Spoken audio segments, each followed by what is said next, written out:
Welcome to Houston Sports Talk with your host, Robert Land.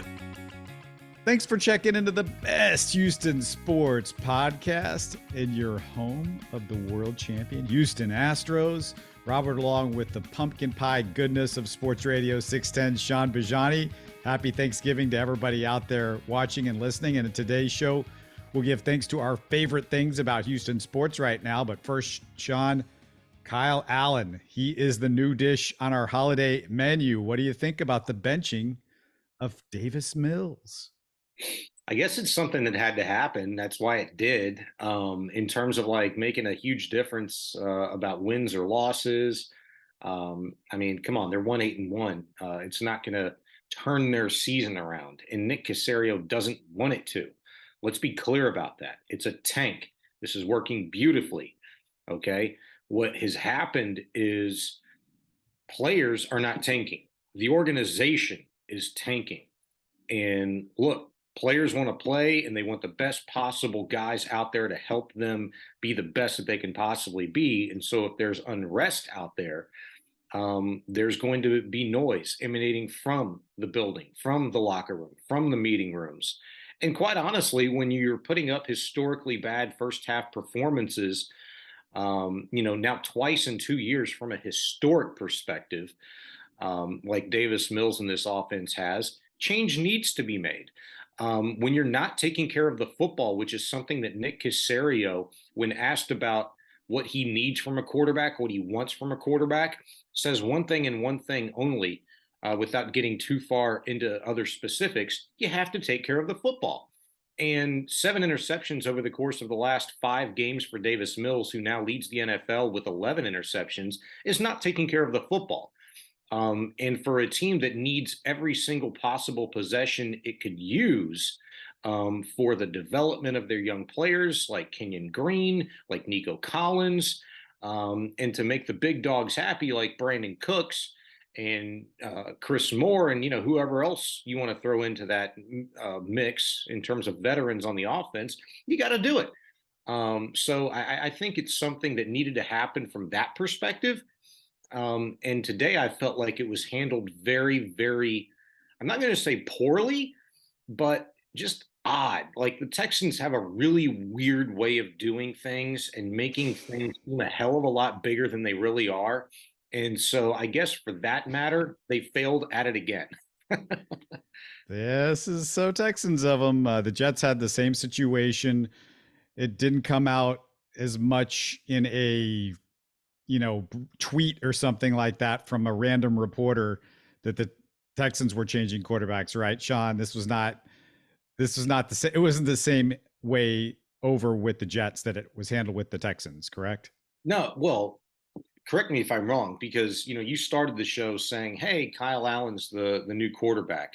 To be quite honest with you, when I left NRG this morning, or rather this afternoon, after I got done with the locker room, which no player on the offense was there and available for us by design, clearly, with the exception of an offensive line, and they were very well coached up on what to say and rather what not to say. Shaun, you got to keep everything secret if you're the Texans, because the other team might be able to figure out which way they're going to beat us this week. It's so funny. Like, we're keeping it all secret because we're this great organization and you're all scared of us and you don't know what we're going to do next. And oh my goodness, and we got our coaches, Bill Belichick, and we got Brady over here as our quarterback. And what are you doing? What are you talking about? It's a very Patriot way of them, right? But what I was trying to say is, I guess Mike Garofalo tweeted something out.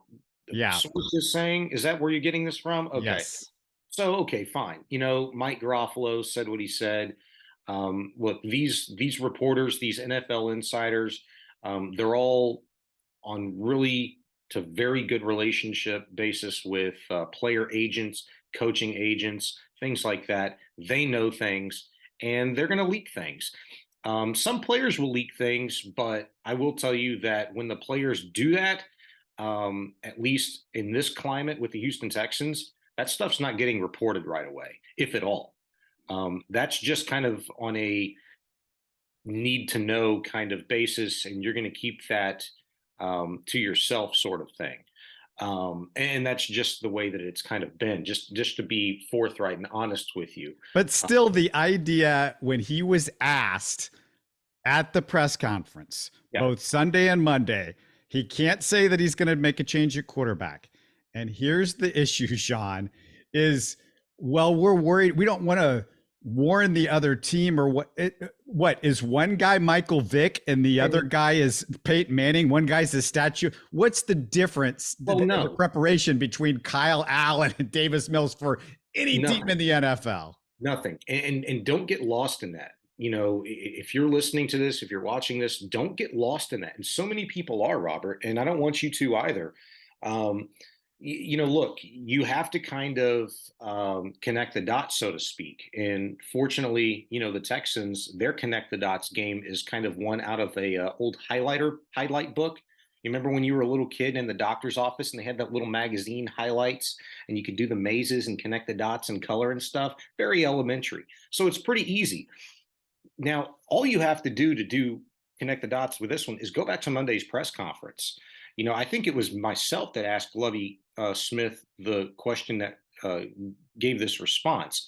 And I'd said something to the effect, do you still believe, after having reviewed the film this weekend, that Davis Mills gives you the best chance to win? Because I think it was Aaron Wilson or Brooks Cabina last week asked him a similar question of where does he get the confidence that he has in Davis Mills to trust him to make XYZ throws or whatever. And he reiterated his, unvying, confidence in Mills at that point in time. So Lovie said, have I reviewed the film? Yeah. Are there decisions that I've made? Yeah. Are there going to be, and he didn't even use the word changes, it was some other word. Are there going to be things that are different? Yeah, but I'm not going to tell you. I'm going to talk to the team first before anything is done. Well, interestingly enough, after being asked the same question about 5 different ways today, and I asked 2 of them, and got a similar response as, you and everybody else by now has heard the audio and seen the press conference. He didn't say anything. So it's not about the secrecy. That's their excuse to not give us any information, to not put their quarterbacks in a position to answer difficult questions, to not put their players in a position to be asked difficult questions. It has nothing to do with competitive advantage. They know that, and they know that we know that. It's just about trying to put out as much of the fire as they possibly can, and that's it. That's it. That's all they're trying to do. They want to make this as easy of a road for the players to him as possible. And there's nothing more to that. Friday, there will be a quarterback at the podium, and it's probably going to be Kyle Allen. And he'll be asked, all the questions necessary, and we'll kind of go from there. Hopefully for him and the Houston Texans, his first throw isn't to a cornerback on an out that goes for a pick 6. Because if that happens, holy smokes, what are we going to be looking at that point in time? Okay, stop right there, because that's exactly what I was going to bring up about 10 minutes ago before we started the show. Is who cares if you don't start Davis Mills? And the reason I say who cares is these NFL coaches act like if you bench a guy, oh my God, his confidence, the team is going to panic. The quarterback is, there's linemen rushing at him, 350-pound linemen, and this guy is going to lose confidence because you benched him for a game, or you benched him for a quarter, or you benched him for 2 quarters. We act like this is a big deal. Sean, you can put the guy back in the game. He can play again. Sometimes it helps a quarterback to sit on the bench for a game or 2. This is not news. This is not new about football or about life. Sometimes you get benched in life and they can put you back in. Yeah. You could be onto something there. From what I heard, and it's not been corroborated today or anything like that. It was just something I heard in passing. And I think you should take a couple of things into account. One, what I'd said previously in regard to Lovie Smith's response to my question. Does he still have confidence in Davis Mills to go win games? I asked him that on Monday and a couple of different times in a couple of different ways today. But on Monday, his response was, well, I'm not going to tell you anything until I tell the team, until I talk to players first. That's just how we do things. What I heard today was the players did not know who the quarterback was going to be. Rather, sorry, my light just went off. Rather, they just put a quarterback under center and said, go. It's potluck. It's perfect for Thanksgiving week. This is the potluck quarterback week. And the other thing I wanted to bring up real quick, Robert, but okay, go ahead. In doing that, and based off of what you just said, the point that you made in regards to like, hey, who cares? And what about confidence? You telling me like these guys in the NFL are going to be short on confidence because they've gotten benched? Every single player on this team, on every 53-man roster at one point in time in their career has probably been humbled and has probably had to go through some sort of adversity and has probably been benched at one point in time of their career. That's what kind of fed the fire, so to speak. So I agree with you there. However, you can't tell me that Davis Mills has any kind of swag. And you can't tell me that you've seen any kind of piss and vinegar come from this guy at any point in time, over the course of the last couple of years. He just doesn't. What you hear from him is he's even killed, never gets too high, never gets too low, and we never see him fired up or anything. And it doesn't have to be based off of anything good that happens on the field, but I understand that's few and far between. But what about like, hey, man, we freaking suck. Like, let's go. Like, let's go. Get his guys amped up. You don't see that. That's not in him. And so maybe the Texans feel like a certain type of way how they have to handle him versus how they need to handle the media to prevent, I don't think my light's going to work, to prevent these guys from answering difficult questions. So I think it is, like we've seen already on the field stuff, they're continuing to treat him with kid gloves because they feel like they need to. You said at the beginning, the Texans organization is tanking and not the players. I will say that the organization isn't tanking. They're just bad. They don't have the players. I mean, that's the thing. I just don't. That's the tank. You were given a organization with the previous leadership, and that leadership gave you nothing. They gave you no draft picks that are any good. They gave you no players that are any good. They gave you no draft picks the first year that you had them. And they also gave you no salary cap. So yeah, I just don't see it as the organization's taking. I just see it as we suck. And there's nothing much you can do about it. And you're right.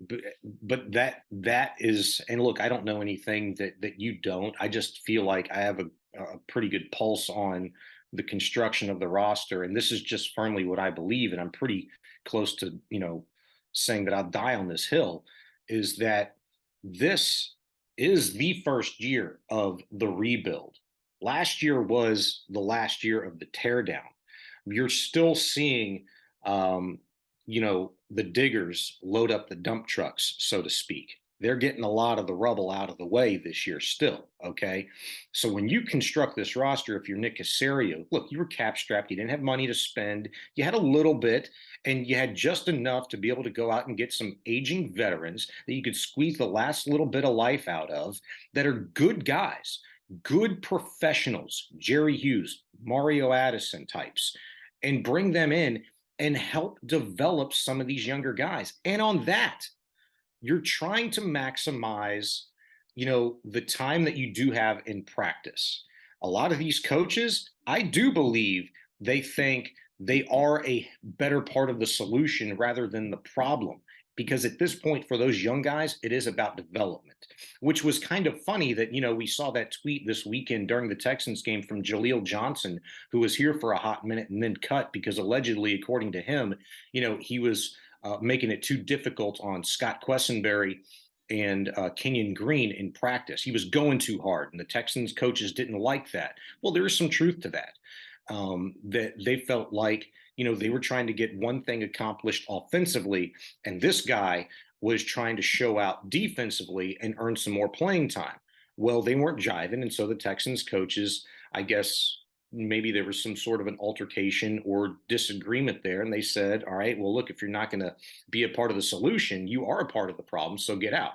This is not what we need right now. Well, I think for a team that was actually trying to win, it's exactly what you need. You need that kind of piss and vinegar on the practice field, in the locker room. They don't have that right now. They're not in that situation right now. They built this roster to do exactly what is happening right before your very eyes. And I do believe that Nick Caserio gave Pep Hamilton and Davis Mills that snowball's chance in hell to make it work. It clearly didn't. And because it didn't, no harm, no foul. If it would have worked, no harm, no foul. You got your offensive coordinator that has been reinvigorated after, calling plays in some slap, what other league that hadn't called plays in the NFL for 5 years and even then wasn't very good at it. But hey, it's working now. And Davis Mills, we got ourselves a gem in the third round a couple of years ago. Tremendous. Now we can really get creative in the draft going forward. Well, that hadn't happened either. So status quo, the plan is you've got great draft capital. You're going to go get yourself a quarterback. You're probably going to go get yourself an entirely new staff and, really start the excitement of young players and young talented players from a fan's perspective and media perspective, and start spinning this thing back in the other direction going forward. Yeah. I just don't think Caserio or a miracle worker could do anything to fix this roster over the last couple of years to get them any more wins than they're getting right now. And maybe I'm wrong, but yeah, you could have thrown away draft choices at some, journeyman quarterback that would have helped you maybe get 2 or 3 more wins, which would have been stupid. Other than that, I don't know what else you do with this group. And we're going to talk more Texans definitely in our live Texans Dolphins post-game show. As soon as that game ends, we're going to actually have a new quarterback to critique for this one. So we've got some new meat on the bone, thankfully. And if you miss it, look for our live shows anytime under the live tab on our YouTube page. If you're listening on a podcast app, I put the live shows up as quickly as I can after the post-game show. Shaun, we got to talk about something nice. It's Thanksgiving. It's the holidays. I'd like to go over what we're thankful about in Houston sports. But I'm going to try like hard to avoid the Astros because it seems too easy. It's just too easy. Yeah. Can you do that? Can you mostly avoid the Astros on this one? You shouldn't avoid the Astros completely. But the essence of the question is to do just that, because what else do we have to be thankful for besides the Astros?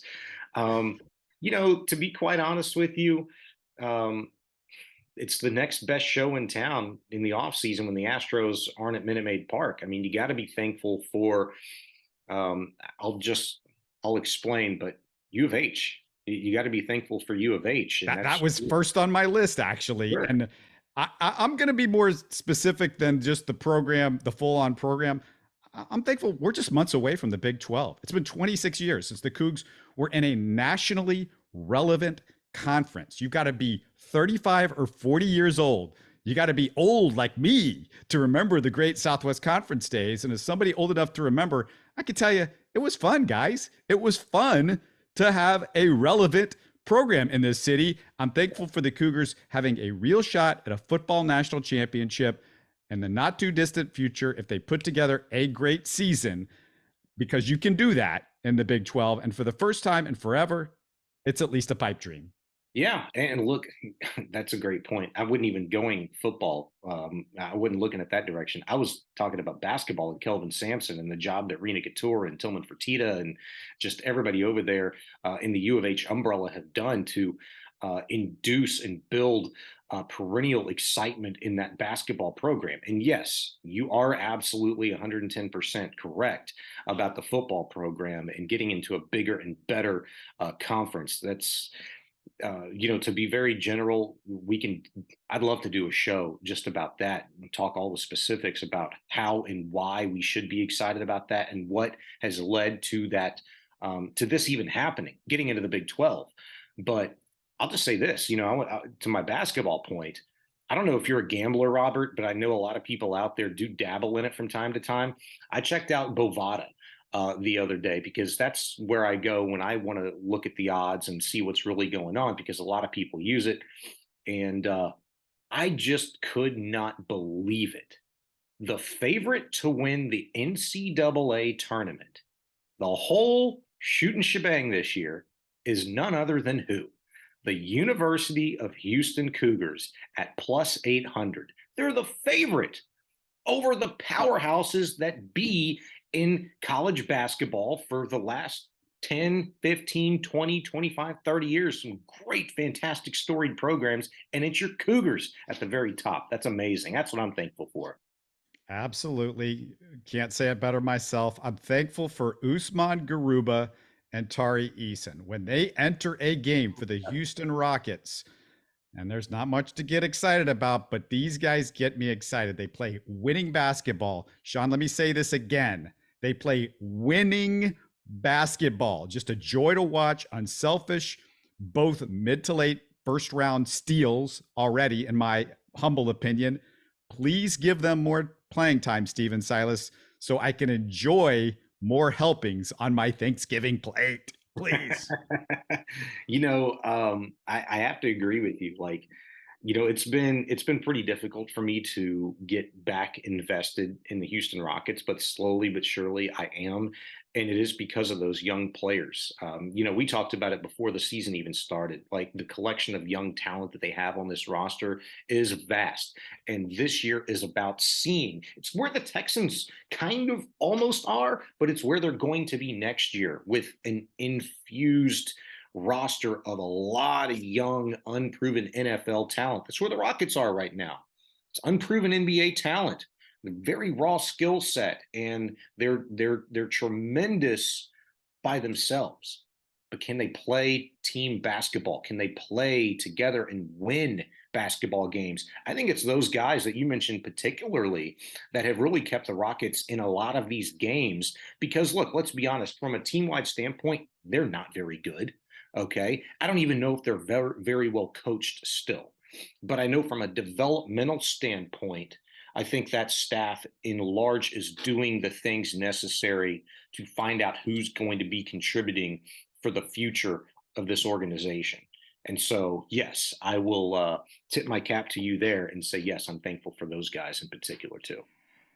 I'm avoiding the Astros, but I'm going to Don't twist do it it. a little bit because I'm thankful for Minute Maid Park. It's one of the most underrated baseball parks in the country. If you're laying out your Thanksgiving meal, it's an incredible, beautiful table setting for you. Unlike another stadium in Houston, it doesn't have a poorly designed hole in the roof. It looks picturesque with the roof open. It's aging gracefully like Shaun is. There's not a bad seat in the place, and it's given us a mountain of memories in just 20 years. Maybe, Shaun, it's actually a good luck charm.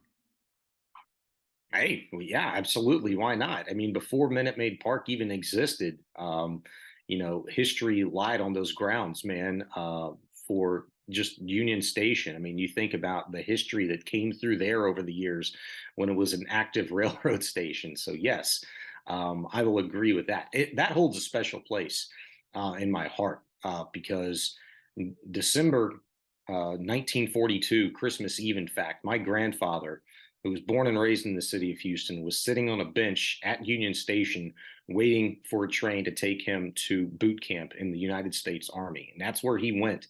And he'd spent the next couple of years in the service there. And he broke his back as a paratrooper on his fifth and final practice jump.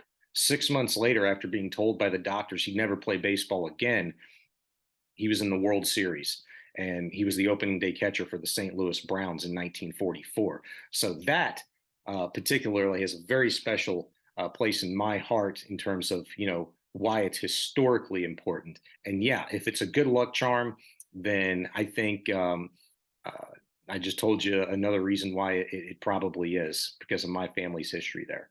If you go to the YouTube page, check out, there's a story from Mike Acosta about Babe Ruth actually walking through the doors at Minute Maid, but it wasn't Minute Maid at that time. Just go look for that. Look for Babe Ruth in our YouTube library. Shaun, I'm thankful that as frustrated as I am with the Texans, that I no longer have to root for Bill O'Brien or Jack Easterby. Period. End of sentence. No explanation needed. Hey, Bill O'Brien was like, last year's news, right? I mean, we're just not even 2 months removed from saying adios to good old Jack. That's what I'm thankful for, is that I don't know how or why finally the Houston Texans and the powers that be at NRG arrived at that decision to get rid of him. But I mean, what a tremendous weight lifted off of that organization's shoulders. The black cloud, like the heavens had opened up quite literally, because he was a black cloud hanging over it. And there was no way they could effectively move on, because optics is important to the McNairs. Don't be fooled. Cal cares what this team looks like and is how it's talked about and its perception from the outside, because we talked about it when they were going through all this mess, how hard Bob McNair worked to bring instant credibility to an organization as an NFL owner, and it stayed just like that for 20 years before his passing. And so if for nothing else, to try and rebuild his father's legacy, which I can't even say that because it was his father's legacy. You cannot tarnish another man's legacy when they're not here. But the legacy of the organization that he helped create, that was tarnished. To try and rebuild that, that does fall on Cal's shoulders, and it is quite personal to him. So yes, whoever arrived at that decision to get rid of Jack, I mean, it is an absolute blessing. And thank goodness we can actually look forward and talk a lot more football these days than the off the field mess. If you're out there and listening to the show on the audio app, or if you are watching us, tell us what you're thankful of in Houston sports. And I've got one last one. This is a little Astros adjacent, but not, just everything Astros. Just trust me, we are all thankful of everything Astros, but I'm thankful that Houston sports, Shaun, has icons that still love their franchises and that we get to see on a regular basis at games. Akeem, Bagwell, Biggio. How can you not love it when you see these legends still engaged in your franchise? It's huge, and I'm glad you actually started with the Rockets, because I thought you were going to go with the Astros. Bagwell, Biggio, Nolan Ryan here for years. Now you got Reggie Jackson, obviously not an Astro, but a game great.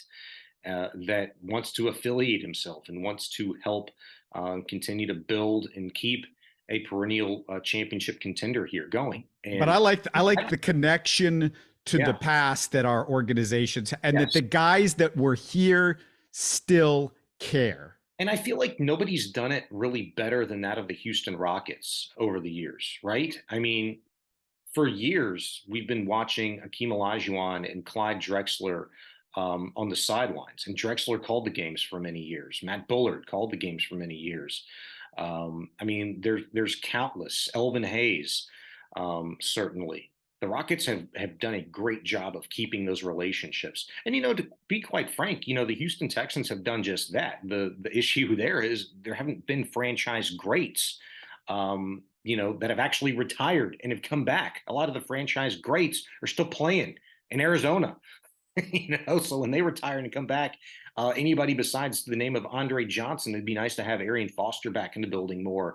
It'd be nice to have, the greatest fullback in Texans history, Vontae Leach, come around a little bit more, guys like that. But it is cool. And I honestly think, the Astros could probably do a little bit better of a job getting some older players more involved at some stadium functions, fan functions going forward, because it would be nice to see guys like Roy Oswalt more than once every couple of years, or Richard Hidalgo, well, they've been doing the Astros Hall of Fame stuff. And then they had the anniversary a few years ago of I think it was the 50th anniversary of the Astros franchise. So they brought a lot of guys back, and Bob Aspermani is still very much, whenever they have anything over there, he's involved in an original Astro, and just he's a iconic guy if you know the history of the whole and the problem really now is just Nolan is the guy that you want, and then they severed, Jim Crane severed ties, and that had to do with his son. He wanted his son,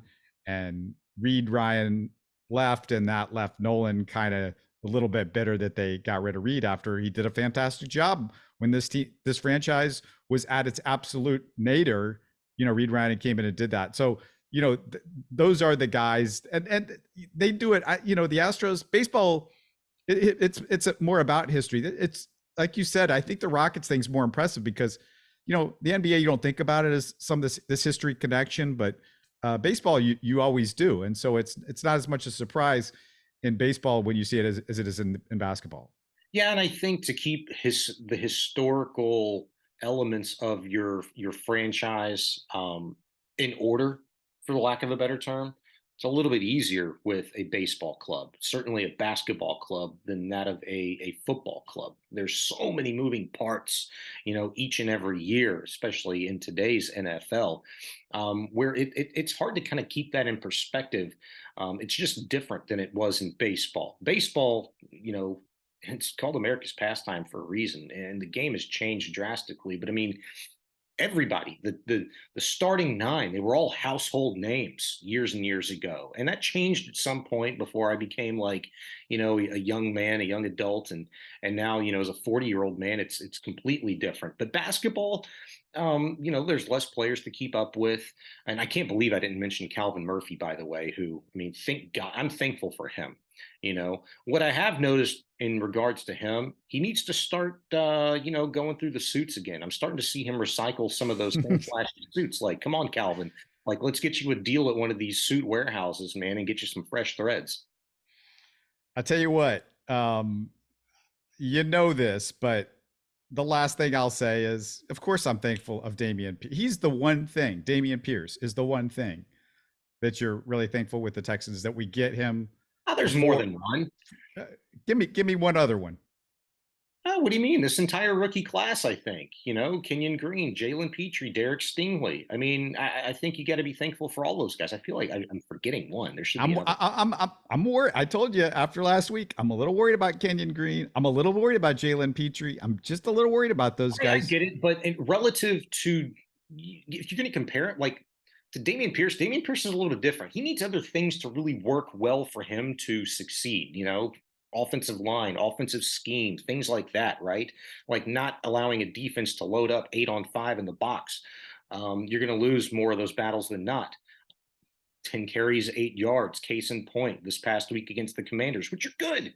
They're good. And so it was going to be tough mowing anyway. But, Petrie, Stingley, and literally Kenyon Green, all three of those guys have been on an island, so to speak, and they're going to make rookie mistakes. But I think there should be great excitement for this 2022 draft class next year. I mean, they need a year of seasoning, and I think they've got pretty good tutelage with the players they're literally playing next to and around to help them do that. So I'm excited. I think Christian Harris is the other one, and I can't believe I forgot it because I still stand by this. I'm not ready to die on the hill yet, but I think, in the next year or two, we could really be talking about Christian Harris as maybe being one of the biggest draft choices to come out of the 2022 draft for the Houston Texans. I am thankful that John Mechie seems to be doing better, and hopefully we're going to see him in a uniform and maybe he can contribute something. We're running out of time, Shaun. I've got to send out a quick shout out to Restarted. I got to send out a quick shout out. So my co-host on Locked On Texans, I hosted Locked On Texans for a couple of years on the Locked On Network, and my co-host was Brian Patterson, and we are still really close friends. And I got a text from him today that he got engaged, and I want to congratulate Brian, and also just mention the fact that he knows this. I sort of introduced him to his fiance. So, but congratulations to Brian and Jamie on the engagement, and looking forward to seeing you guys really soon. And last words for you, Shaun, about anything, last words about the Texans or Thanksgiving or anything? I got two things. One, you blew it. Okay. You introduced like a great woman to a good friend of yours. Like, you should have kept her for yourself. That's the one. And then two, if we're going to get, and not to say that you got sappy there, but if we're going to stray a little bit away from sports, I will say this. I'm thankful for a couple of guys, and just I'll say Sports Radio 610 in general, but particularly Parker Hillis, our brand manager and program director, and Brandon Scott, our web manager, for allowing me to kind of do my thing and do what I do and cover the Texans and be able to write every day and do these podcasts and just talk sports and be involved in the city and the sportscape there. So I pulled the wool over everybody's eyes some way, somehow for 16 years. And so thankful to be able to do it for one more year at least. Fantastic. Also, hey, thankful for some good NFL games on Thanksgiving. There's not always great, but it looks like there's some good matchups. Hopefully I don't know if everybody's going to be listening to this before the game, so we're going to find out. You guys might know afterwards how it's looking, but thankful also for everybody out there that's continued to watch and listen to us. And don't forget, I do not think we're going to have anything before the live Texans post-game show, but you got to tune back in on Sunday because, hey, it should be fun. We're going to have a new quarterback and maybe the offense could look a little bit better. I'm not promising anything, but just maybe Shaun, maybe. It can't look worse. It just Yeah, no, it can't look worse. And that's the other thing about the Texans and Rockets, and we got to be thankful. It's got to get better because they're the worst teams in their league. It's just got to. It's got to get better in the next couple of years. Hey, I'll say this real quick. If it does some way, somehow look worse, I guarantee you I will be the first one to ask the question Monday morning. Once again, will you consider a change at play caller? Because that's the only thing then that it could be. Yeah, and I mean, when I say it could get worse, I'm talking about we have the two worst franchises in their sport right now. So it's got to get better for the Rockets and Texans because it can't get worse. You can't get below last place. So happy Thanksgiving to everybody out there, and we'll talk to you again on Sunday. You're listening to Houston Sports Talk. Don't forget to follow Houston Sports Talk on Facebook and Twitter. Subscribe to us on iTunes, Spotify, the Google Podcast app, or the Stitcher app. You can support us by giving us a 5-star review on iTunes or by telling your friends about us. Spread the word, everybody. Thanks for listening.